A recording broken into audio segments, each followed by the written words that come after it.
বিপদে পড়ে টাকা চেয়েছেন কারো কাছে, সাথে সাথেই ব্যবস্থা করে দিয়েছে। তার মানে এই নয় যে সে আপনার জন্য অলস টাকা নিয়ে বসেছিল। কেউ আপনার খাবারের বিল আগে আগে দিয়ে দিয়েছে, তার মানে এই নয় যে তার কাছে টাকার পাহাড় আছে। লোকাল বাসে আপনার ভাড়াটা পরিচিত কেউ দিয়ে দিয়েছে, তার মানে এই নয় যে তার মানিব্যাগ ভর্তি টাকা আছে।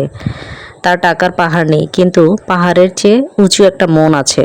কেউ আপনাকে বিনয়ের সাথে সরি বলেছে, তার মানে এই নয় যে সব দোষ তার। কিছু দোষ হয়তো আপনারও ছিল, অথবা তার আসলে কোনো দোষই ছিল না। শুধু শুধু অহেতুক ঝগড়া করে সম্পর্কটা নষ্ট করতে চায়নি বলেই সে সরিটা নিজেই বলে দিয়েছে। এটা তার দুর্বলতা নয়, এটা তার বিনয়। বুঝতে হবে, সব কথার জবাব সবাই মুখে দেয় না। কেউ কেউ সময়ের হাতে ছেড়ে দেয়, কেউ একটু হেসেই চলে যায়। তার হাসির মানে এই নয় আপনার কথা তার ভালো লেগেছে। মনে রাখবেন, নীরবতার মাঝেও কিন্তু অনেক উত্তর লুকিয়ে থাকে। যার সম্পর্কে আপনি খুব মিথ্যা বাজে কথা বলেছেন, তিনি সেসব জেনে শুনে প্রতিবাদ না করে চলে গেছে, তার মানে এই নয় যে সে আসলেই আপনি যা বলেছেন তা। বরং লোকটার তার নিজের প্রতি সম্মানটা অনেক বেশি, যার কারণে নোংরা কথার জবাবে তিনি তর্ক জড়াতে চায়নি। কেউ আপনাকে ক্ষমা করে দিয়েছে, তার মানে এই নয় যে আপনি খুব ছোট ভুল করেছেন বা কোনো অপরাধী করেননি। বরং এমনও হতে পারে তিনি বিচারটা মহান স্রষ্টার হাতেই তুলে দিয়েছেন।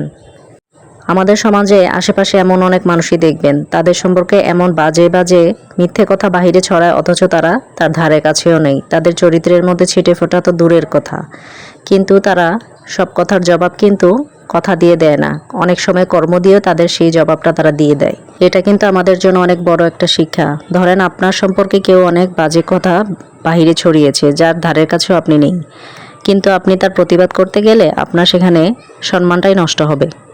আপনি নীরবে চলে এলেন, কিন্তু আপনার কর্ম দ্বারা আশেপাশে মানুষ একদিন ঠিকই বুঝতে পারবে আপনি আসলে কি ছিলেন। সব সময় সব জায়গায় তর্কে না জড়িয়ে কর্ম দিয়ে প্রুভ করে দিন আপনি সঠিক ছিলেন, সেই ভুল ছিল। যদি আপনার নিজের সাথে কেউ জুলুম করে, অন্যায়ভাবে অবিচার করে, তাহলে ধৈর্য ধরুন। নিশ্চয়ই উপরে একজন আছেন, তিনি তো দেখছেন। নিয়মিত ইবাদত করুন, সময় সময় মতো আপনার প্রতিশোধ ঠিকই নিয়ে নিবে।